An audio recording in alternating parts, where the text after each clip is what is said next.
far more subtle than that, and that any intentional message would be beamed directly at us. But beacons aren't the only game in town. Since the advent of SETI, other technosignatures beyond radio have been thought of. Now we can look for laser emissions, industrial chemicals in the atmospheres of exoplanets, Dyson swarms, and a host of other signatures that would tell us if there are alien civilizations out there. When and if we ever do find them, it will then be a matter of envisioning what they are like, going on whatever facts we glean about them. My guest today specializes in just that, imagining alien civilizations. Welcome to Event Horizon with John Michael Gaudier.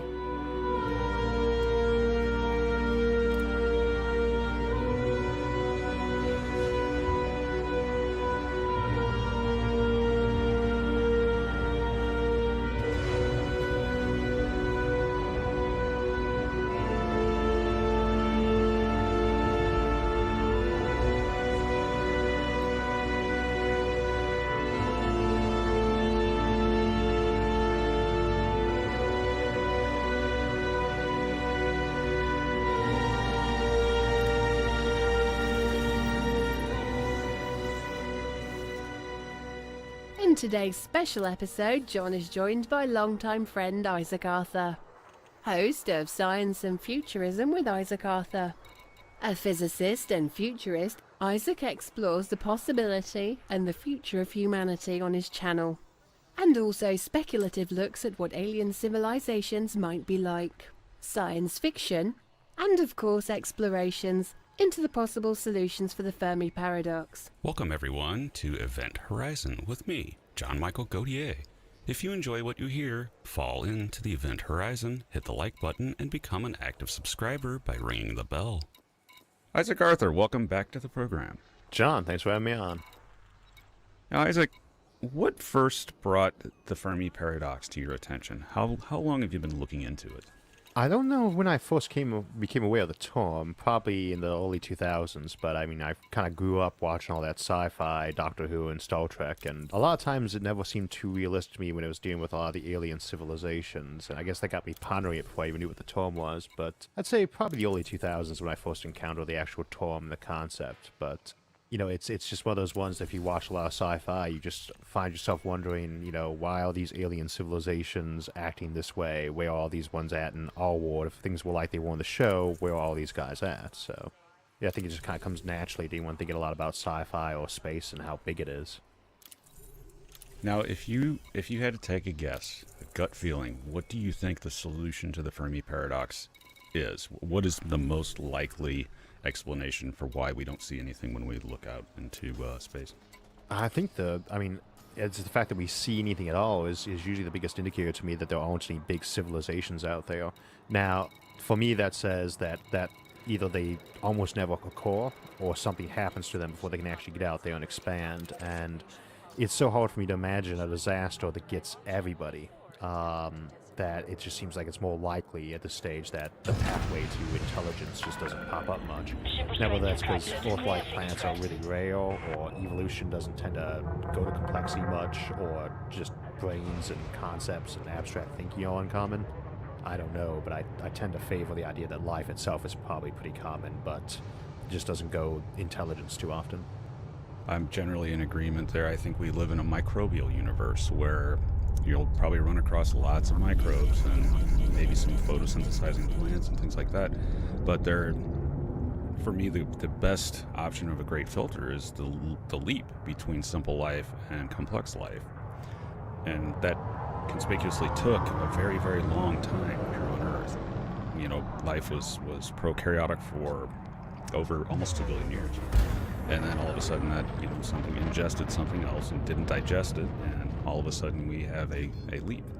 Do you think that that's a strong solution as well? Do you think that's the great filter, or do you think there's an even more likely one than that?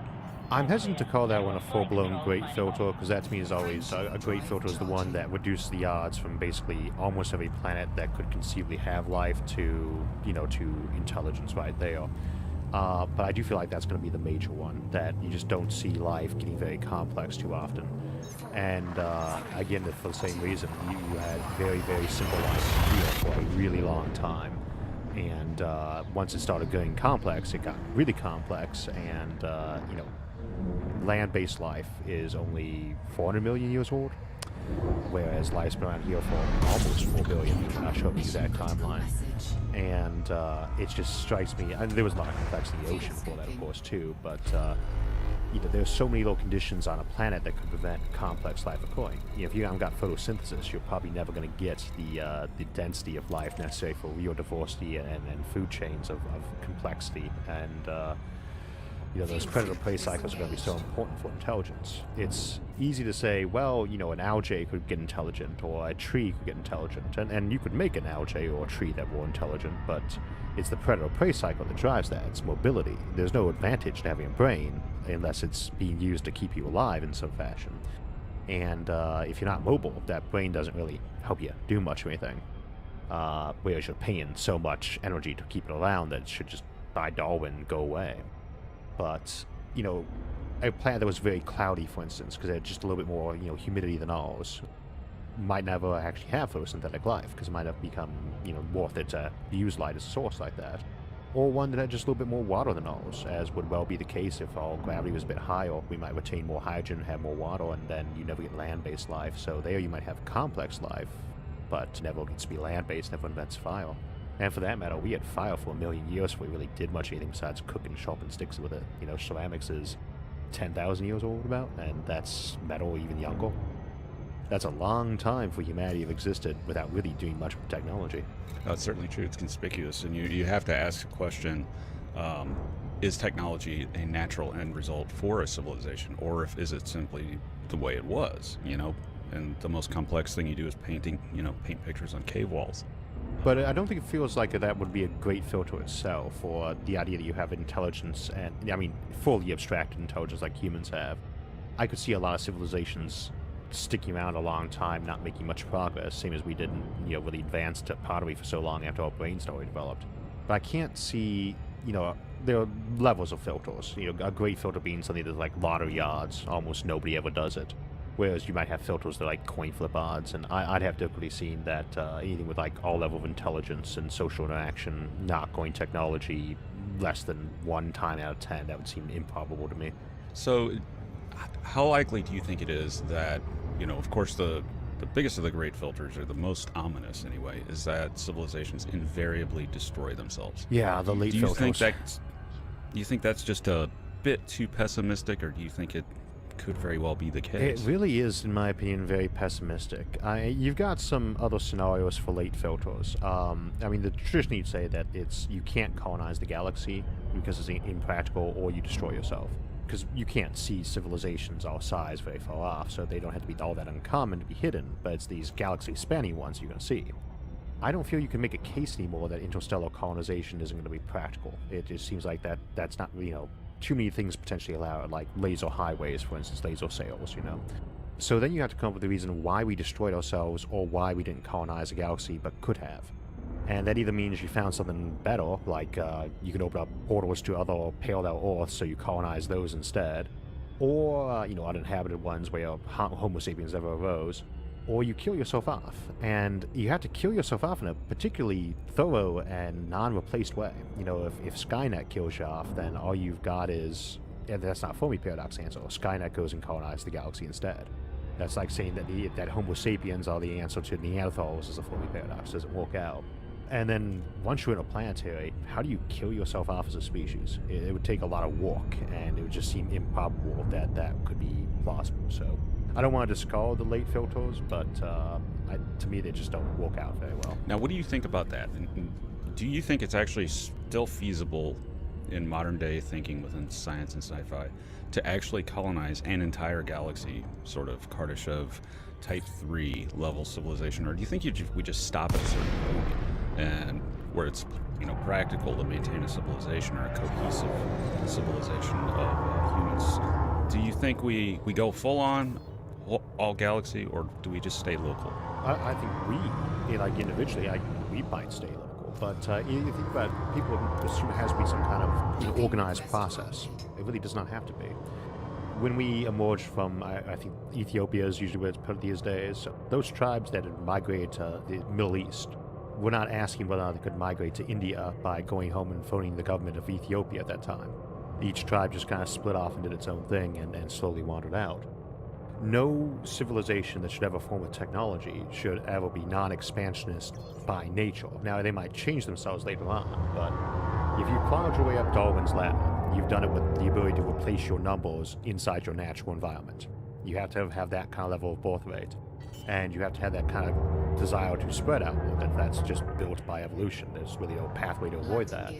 You can change it later on, but the first thing technology does, kind of the first point of technology, is to increase the number of surplus people you have, because nature's not killing them off as well. You know, you increase your food stores so less people die in the winter, you make it easier for older people to live longer productively, you have less babies dying, that kind of thing. So you have a population surplus and a tendency to grow. Every culture that descends out of that should tend to have the same mindset. If we can comfortably grow, the overpopulation is not a new concern. It's been a constant of humanity's existence. And long before there was humanity, and we've always had ways of dealing with that. But then every time we had access to brand new fertile places to be, we've expanded. Every time we found a new way to enhance our carrying capacity for, how we farm or whatever it is, we've expanded. If you can comfortably expand, someone's going to think that's a good idea. And unless you're willing to actually shoot them to keep them from expanding, then they're going to do that. So if you can make an interstellar spaceship that can actually go colonize a place and set up a colony there, then someone is eventually going to do it again, and again, and again. And, it doesn't have to be organized. And the timelines for human generations are just so tiny compared to galactic timelines that you're going to be filling up as you go very quickly. That's an interesting thought, colonization. Now, we have two opposing views on that right now with our current 2 billionaires going into space.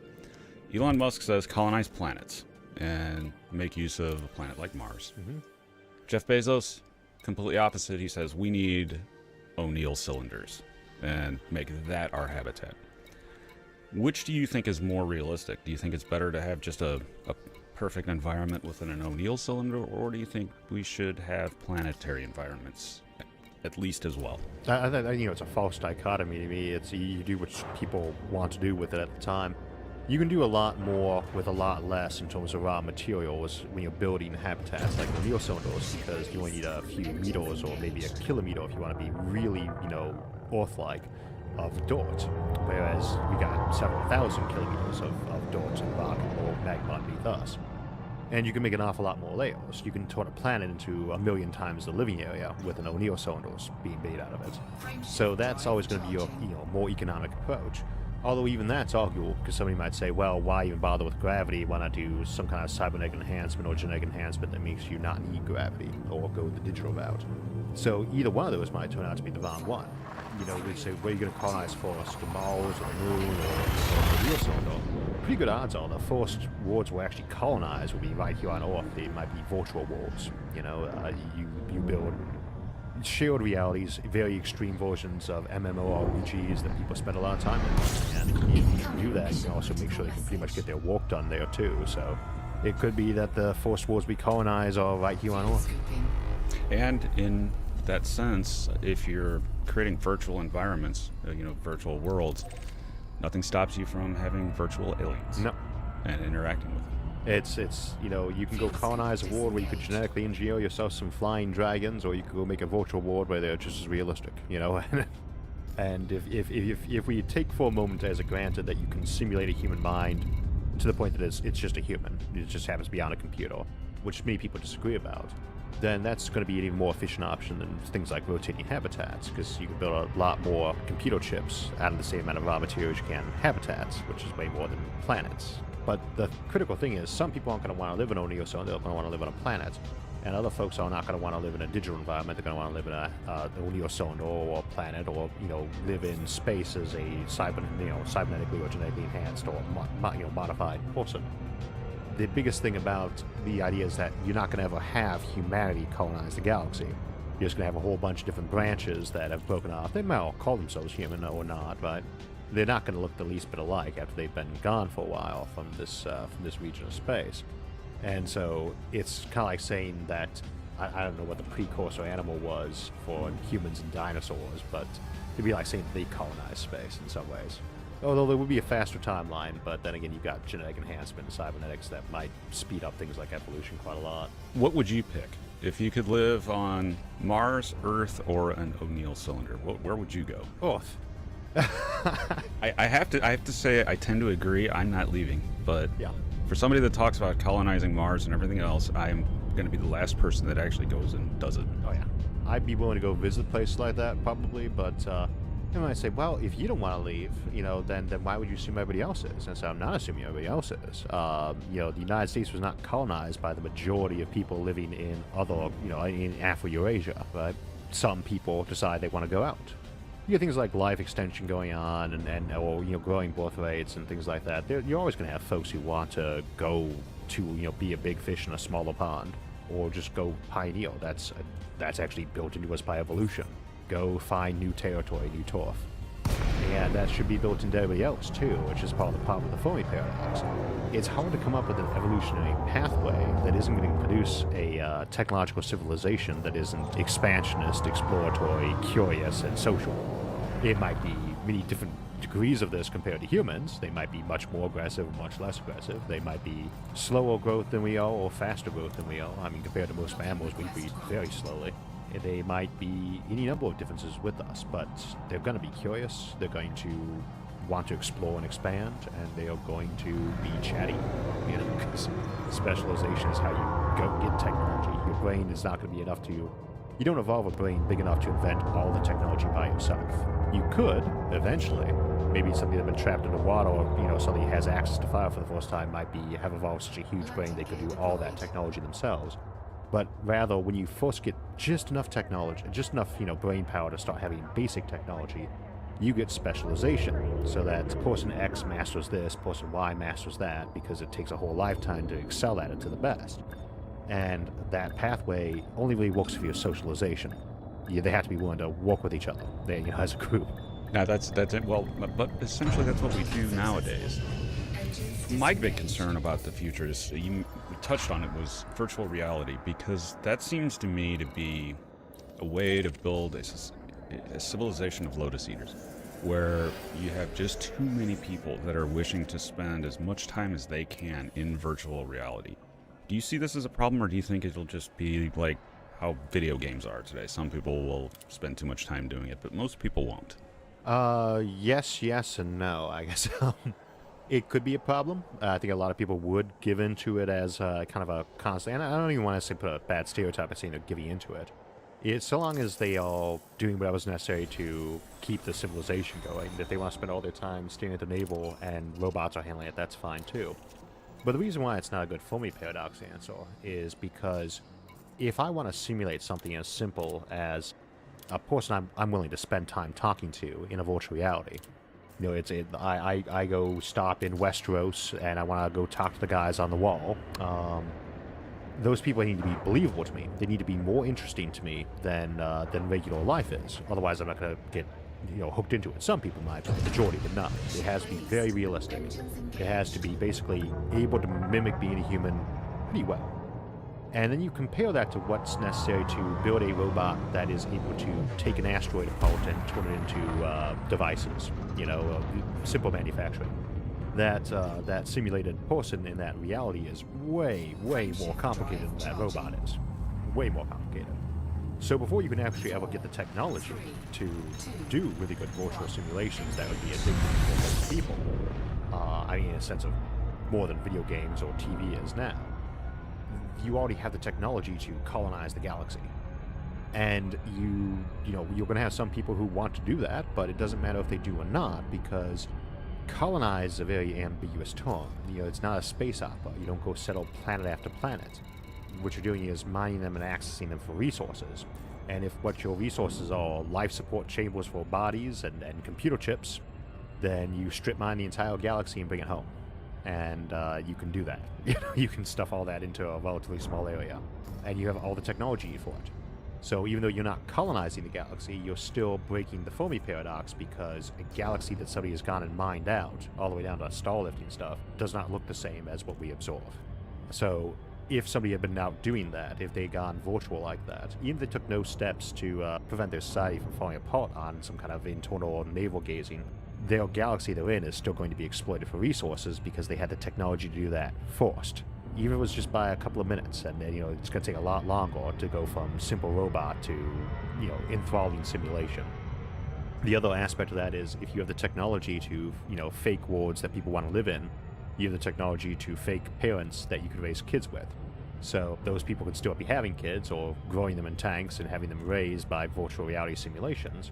And they can raise them in a way that is going to be fairly resistant to going into that utopia navel gazing.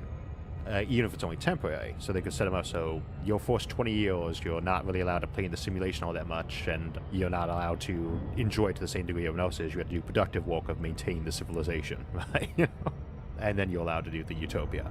That these are options people would think of if this is starting to get to be a real problem.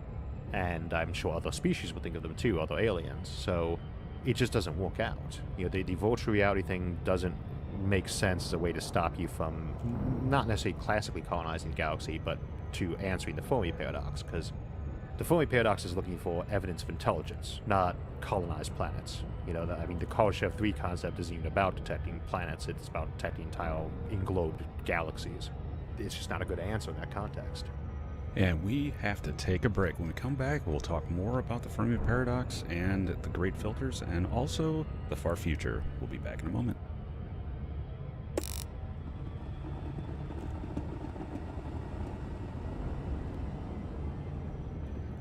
Coffee time. Do you think anyone realizes we only take these breaks so we can enjoy a good cup of joe? Last week, someone said I sold out to Big Coffee. Have you? Sadly, no. Ooh, it's ready.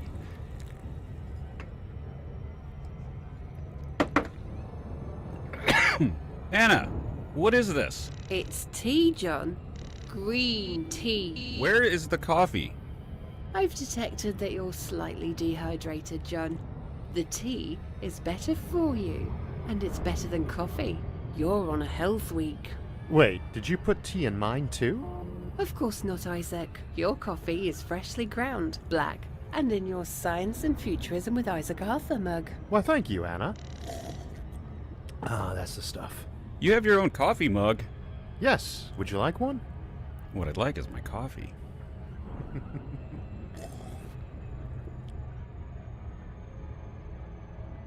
And we're back. Now, Isaac, one thing about this, the solution to the Fermi paradox, is that we may not know what we're looking for, really, leading to a discussion of technosignatures. And do you think it simply could be that we just don't have the technology or the precision of technology to spot alien technosignatures yet? Or do you think we would just have seen them by now, or haven't we looked enough? What's your general sense of that? The biggest technosignature you'd have from a civilization that was really out there doing stuff is that you never invent astronomy because you wouldn't be able to see any stars with your eyes.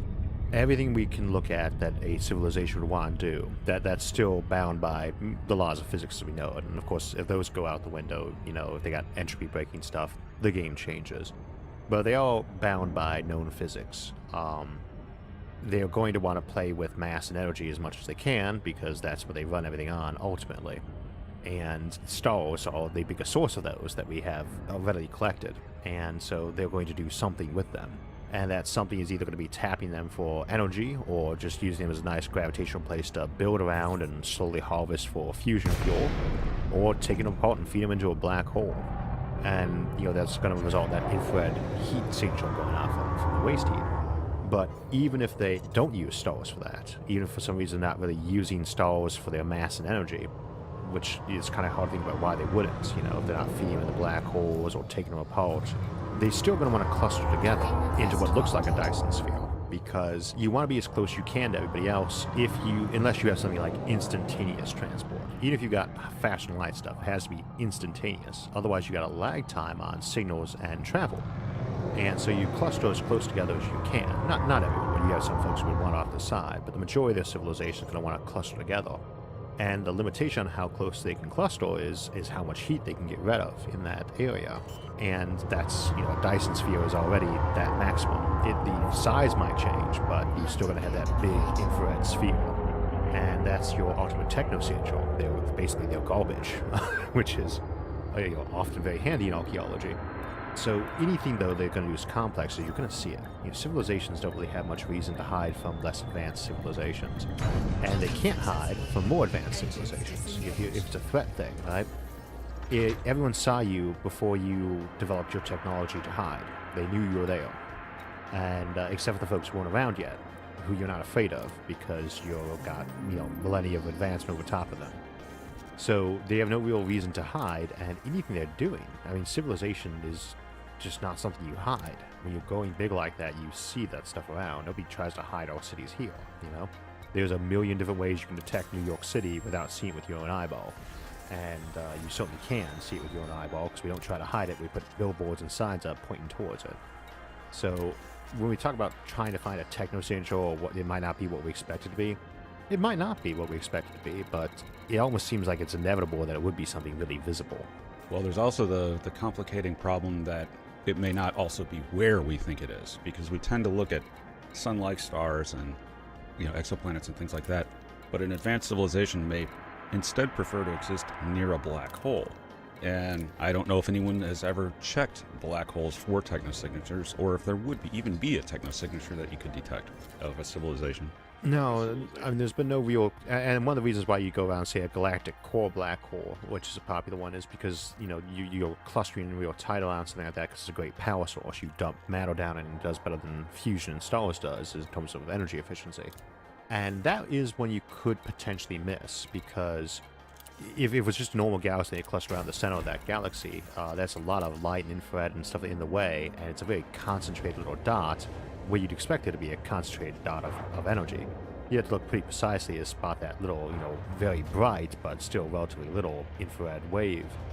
On the other hand, though, if you collapse an entire galaxy into some kind of mega structure around the center of a galaxy, what we call a Bush planet, it's not that that's hidden, it's just that it's really quite small, and your odds of statistically just happening to look at that random spot, because it's not in the galaxy anymore that's visible, it's just a point in space.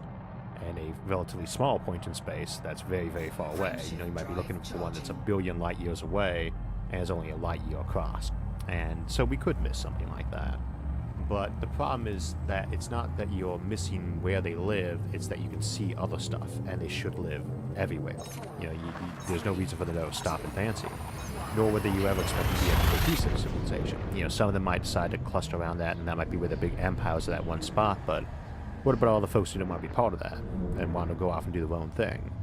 And what about the civilizations that just didn't go that specific route? The big problem that we always come back to with techno-signatures of finding them is that it's not that you can't see what they built, it's that you can see stuff that they haven't touched.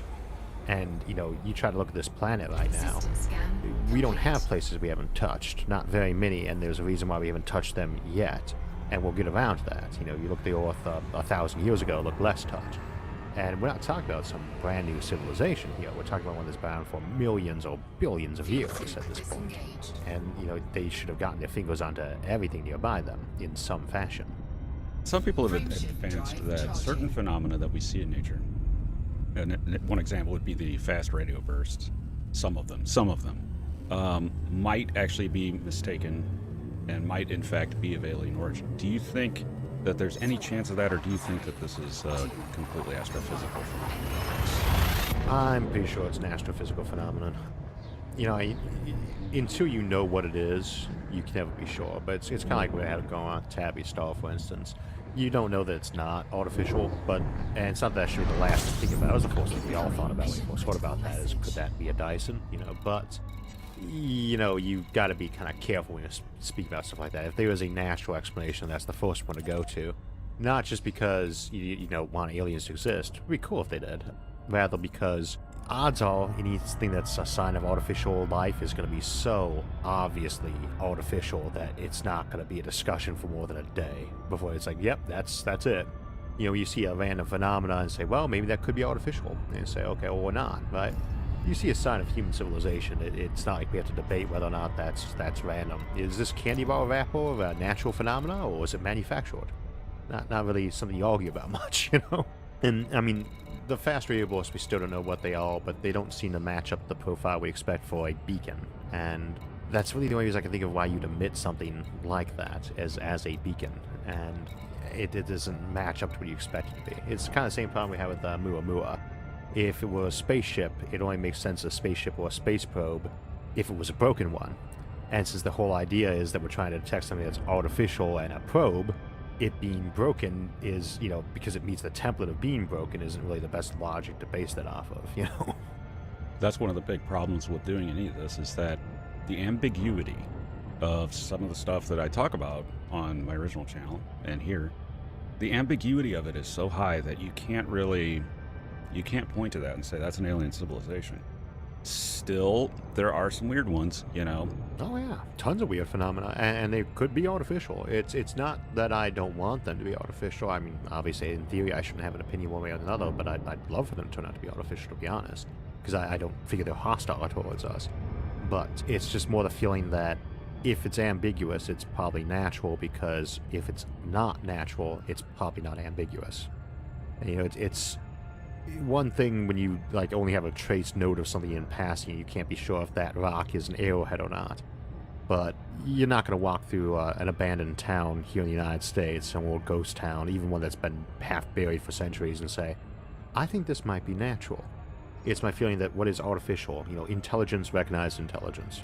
If it's artificial, it's going to look artificial. If it's an artificial signal, it's going to look artificial. And, I mean, that's debatable in some cases. You got, encrypted or compressed signals. You want to be able to say, well, we can't see if that's noise or not. And say, well, yeah, no, you probably do use compressed and encrypted signals a lot in space. The problem isn't that you can read what their radio signals are on that planet and say, well, I can see what this says, so it's artificial. It's that there's no reason that planet should be emitting that much of that signal.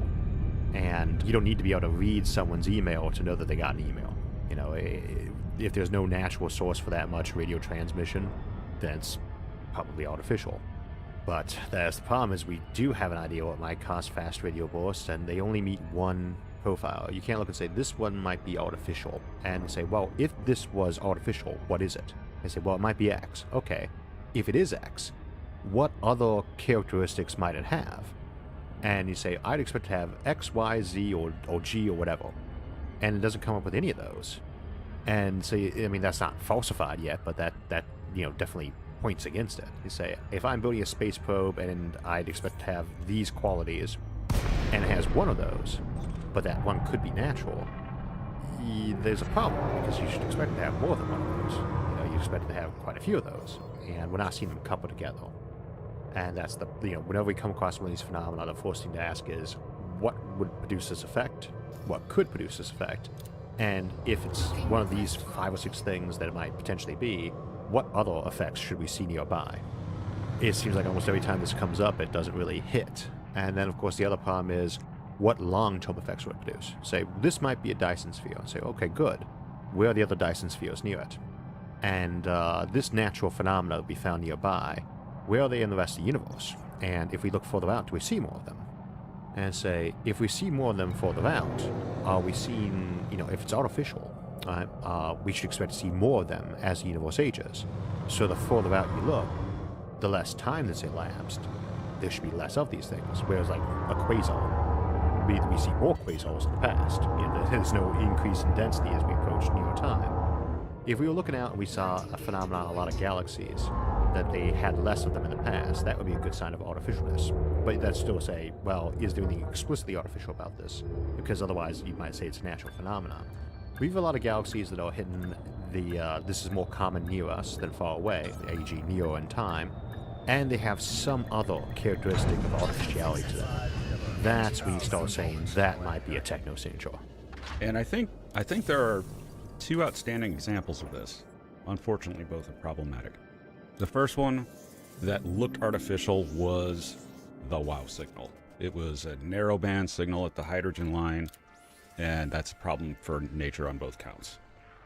So that one looked like it, but it never repeated. What's your feelings on that? Do you think that was probably more likely to be a glitch, or do you think that might have been something? I mean, I've seen the list of various possible scenarios, and one thing I try to avoid doing on these is they say, well, what natural phenomena could it have been? And I say, well, I don't know what natural phenomenon is, and since I don't want to say what it could have been besides that. There's a lot of things it could have been. until you have evidence of what it is, a natural phenomena of what type, you're not really helping by saying it was X rather than artificial. But no, I don't think the wow signal indicated too much, and then counter-indicated by the fact that it did only happen one time. And say that's a great example to use of how we'd say, what else would we expect? What indicates a signal only happening once in a plausible Fermi paradox scenario? And say, well, that one there, that's zoo hypothesis. Somebody is, keeping us from seeing the rest of the civilizations around us, and somebody snuck through the prime directive, as it were, and got a signal to us. So it only happened once, right? And now you're saying, in that context, you're saying this only makes sense if it was a zoo hypothesis scenario. Somebody broke the rules, right? Now you know what the motivation is, and now you should say, what other things would we expect to see or not see based on that motivation? And you get a problem. You're not hiding your entire civilization in the natural universe. If you got a zoo hypothesis scenario, the most sane way to go about that is to not change your entire galactic empire to look different so it's hidden, is to hide the people you're trying to hide from. You encapsulate their solar system in a artificial net, as it were, or something that's not showing them the real galaxy outside. And that's kind of problematic, because why would you make a artificial universe that's so big? That's so much extra stuff you have to hide and conceal and worry about not getting screwed up. If we found out the universe would look like it was only a million miles across a few centuries back, we wouldn't be sitting around wondering about other civilizations. And if your goal is to hide yourself from us, you don't want to be leaving evidence like a gigantic, fake universe around you. So that would be an example of how the wow signal, by indicating a zoo hypothesis scenario, a prime directive where they don't like to intervene or let us be seen, doesn't fit with the natural universe around us. The same for something like a simulation. You never want to make your lies or bigger than it has to be. And you never want to make the lie that actually encourages people to look into it. Right? And the apparent universe around us, which would presumably be fake in a zoo hypothesis scenario, doesn't correspond to somebody who's trying to hide them, hide you so you don't see or detect them, because they should make it a lot smaller and simpler. And we have to take another break. Be sure to like, subscribe, and hit the bell. And also check out Isaac's channel, Science and Futurism with Isaac Arthur. And we're back with Isaac Arthur. So Isaac, people are looking for techno-signatures. We have a fairly robust SETI infrastructure with several different groups looking. If you had to guess, do you think it's going to be radio, or do you think it would be some other techno-signature that shows us an alien civilization? If we actually find one, what sector do you think it's going to come from? Well, it's kind of tricky on that one. You have to say, whenever you're trying to guess about these things, you just say, if we haven't already seen it, why haven't they done it yet, and what would they be doing instead? And does that factor into kind of the probability of that being seen? We haven't seen any radio signals yet, so I really don't think we'd be too likely to. If folks are trying to communicate with us that way, we should already have picked that up. And I can't imagine why suddenly the universe would change in the next 30, 40 years, that people say, hey, let's talk. Right? But we might pick up radio signatures around planets, and it might be kind of ambiguous, because again, it might be encrypted and compressed. In fact, it almost certainly will be if it's being broadcast a lot, that we could actually see it and read it.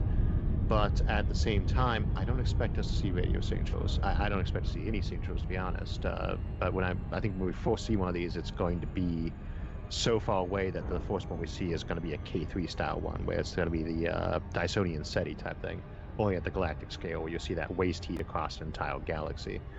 But if we saw one in the near future, an actual radio signal, I would expect it to come in English, possibly other languages too, but I expect it to come in English, and inform you that a delegation was arriving soon. So you would expect it, if we get it through radio, it's going to be close. Yep. Then. I'd expect it to be on a broadcast method we already use, and might be a little bit antiquated version, and I would expect it to be in one of the languages that we first broadcast in, which again, mostly English and a few other major languages. This brings up Bracewell and von Neumann probes, because that would give a situation where it might be out there monitoring, and then at some point when it thinks it's time, they can just simply turn on and say hello in our language and do all kinds of crazy things, because if it's been here for millions of years, it may have photographed dinosaurs and basically give us a reconstructed past history, observational history. But Warning. do you think that Access this to actually the fits station this is by idea? authorization only, Commander. Exit Oh, the sure. facility immediately. I mean, when you get around to it, a von Neumann probe is nothing different than a basic biological organism that just happens to have been engineered, right? And presumably is made out of metal as opposed to, carbon and water. It's a good approach for colonizing a galaxy on the surface of things, but in practice, you probably want to either send. You have a choice when you're dealing with these things. Have you embraced AI or not? And if you haven't embraced AI because you decide it's too dangerous, then you go with the stupidest probes you possibly can, because you don't want them getting smart and coming home for a visit. And if you have kind of embraced AI and you feel safe using it, then you send the smartest probes you possibly can. And if you're sending out the dumb kind, it needs to have some kind of mechanism where it's not going to touch planets that that have life on them.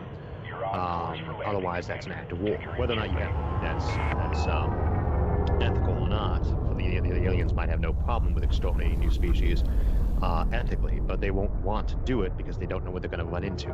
They know they exist, and they're contemplating that they might bump into something else.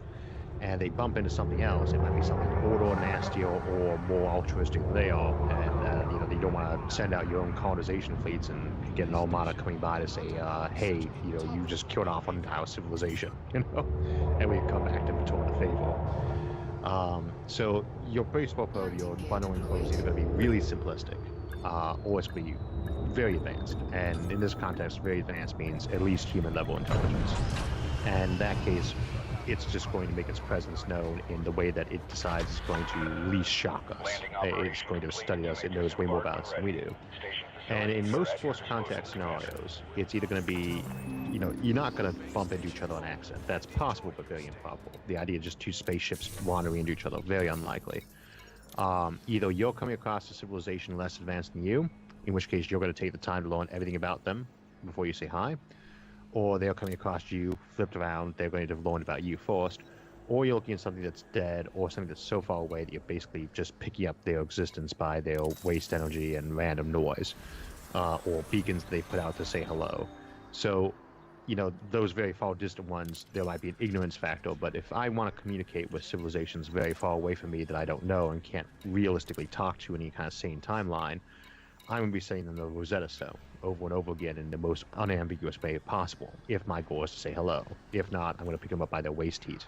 Now, the thing about speaking about von Neumann probes is that there are a number of terrifying scenarios where such an idea could go horribly wrong, to the point that it might be banned in the Milky Way.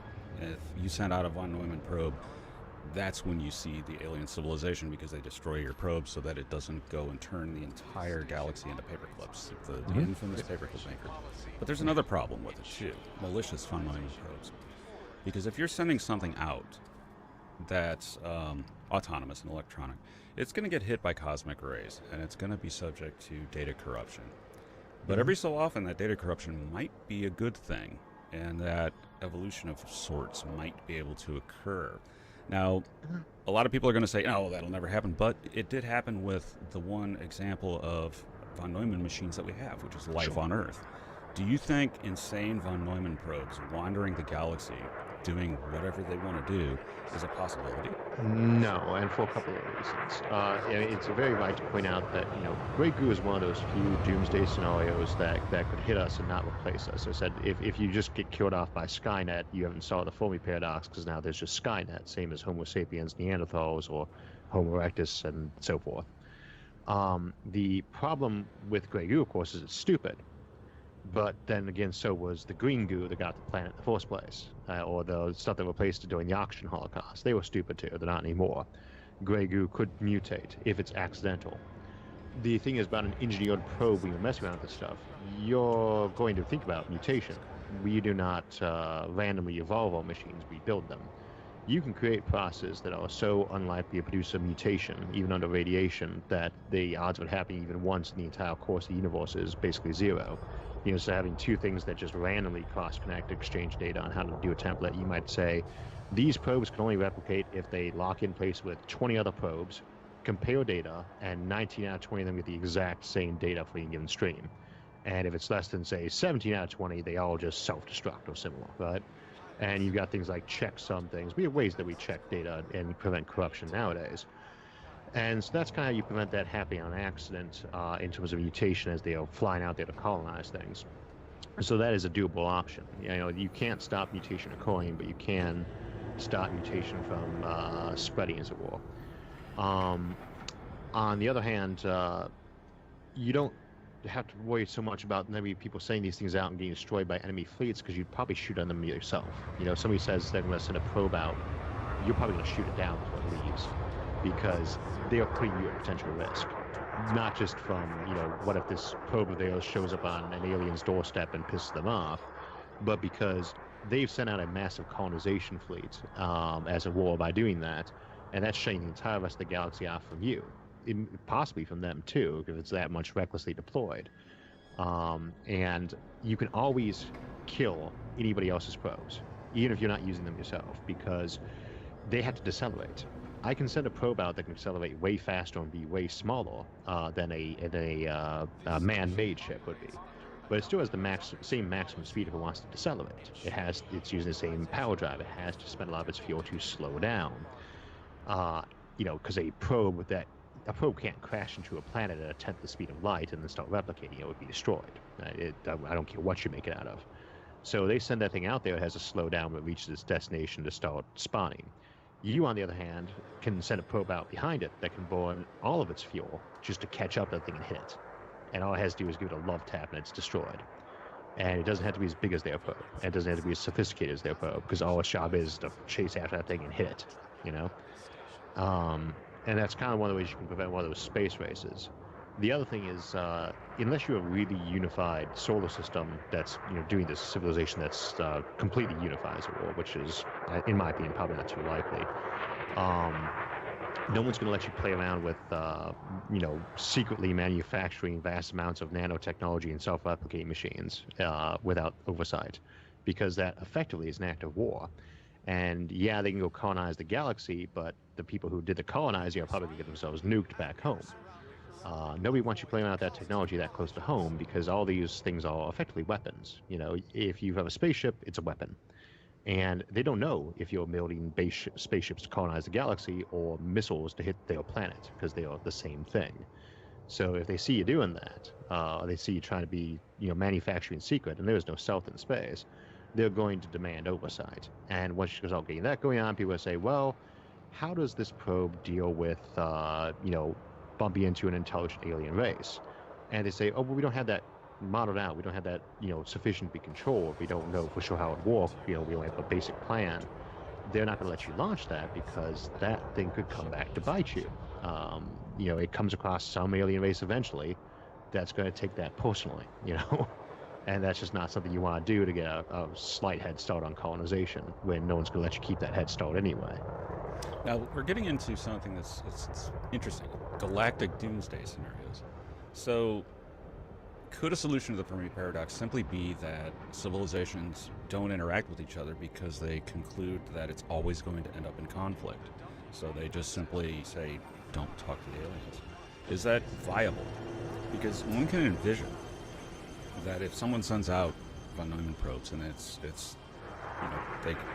other civilization concludes that this is a weapon, then that civilization could do things like conceivably build a nickel Dyson beam and just completely emaciate the galaxy with this giant Death Star, which is way bigger than Star Wars' Death Star and way more powerful and fairly straightforward to build if you can figure out how to engineer it. So wouldn't you think that maybe everybody just avoids the great galactic arms race by just not talking to each other? Viable or not? Sounds viable on the surface, but then there's always that issue. Unless you're actually willing to shoot down your own colony ships, which I don't think many people would, or shoot down your own trade ships, or it's a high-tech culture. It respects curiosity. It pretty much has to. All these guys are going to have anthropology departments. All of them are going to have history departments, and they're going to want to talk to each other. Now, you might say, here's a buffer zone. We do not colonize within 100 light years of any planet that's got more than algae on it. Period. Right? And we do not colonize within 100 light years of any of our own colonies. you're going to have people who break that rule to some degree, and you're going to have some method of dealing with that that doesn't involve blowing that planet up with the people on it. You don't want somebody sending huge fleets in to go deal with the problem, so you got to police up your own. And all that kind of points to having a diplomatic structure in place. And again, these are all going to be evolved from cultures that have diplomacy, because they are all going to be social cultures. They might be much more antagonistic than us, or much less antagonistic than us, but they're going to be used to talking about problems and arbitrating. And because they'll have evolved kind of that same pathway we did. And I just don't see a way that they'd say no communication at all. Now, I don't think most alien civilizations would really want to chat with each other too much proportionally. You're not going to go on vacations or go shake their hands there.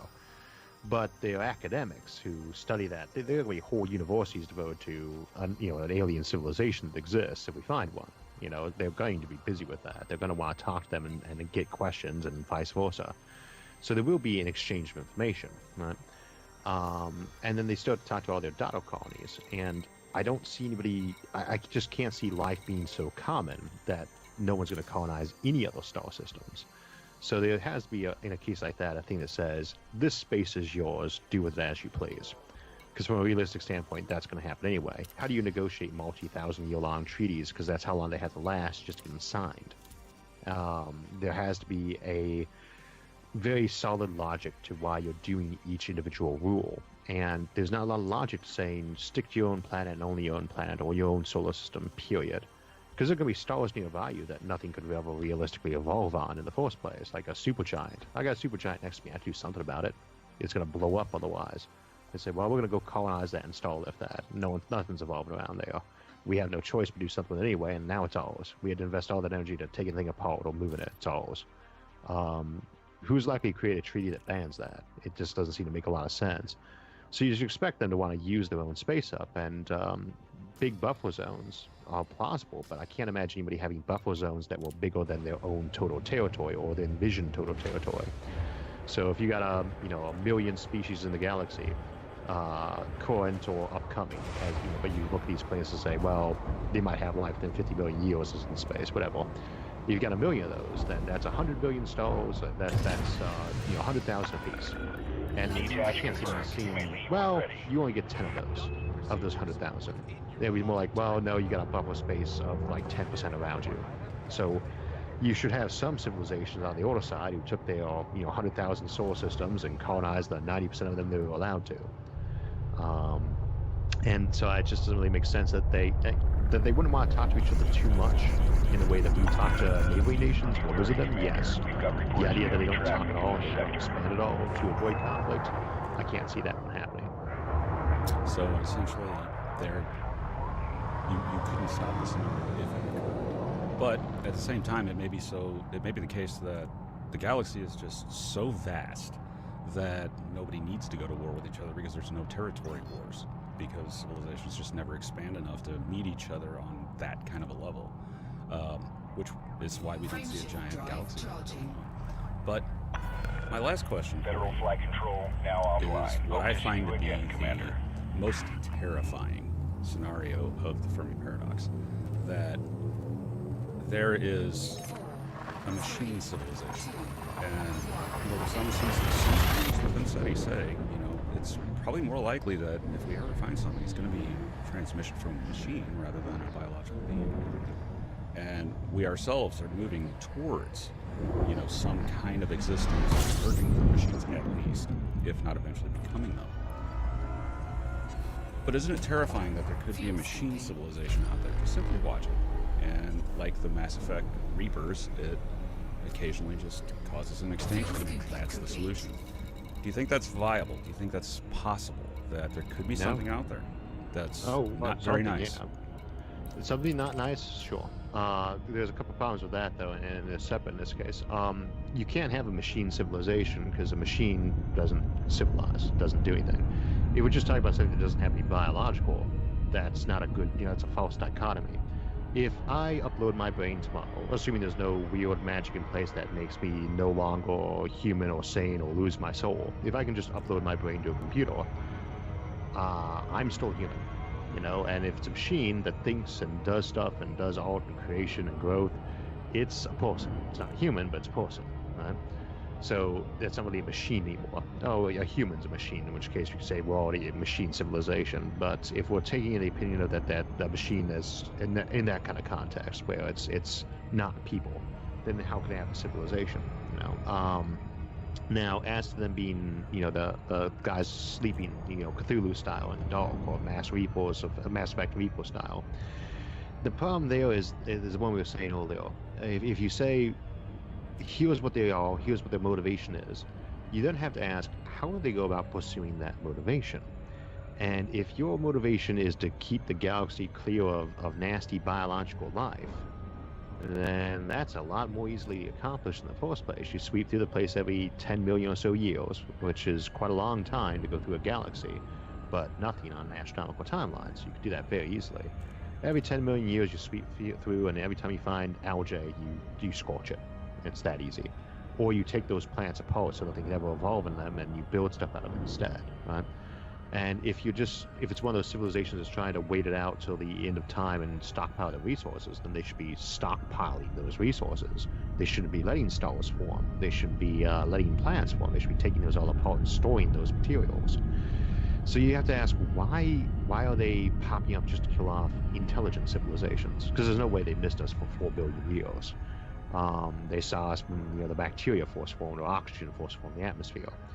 And there's no real reason I can think of why you go and kill off intelligent civilizations specifically.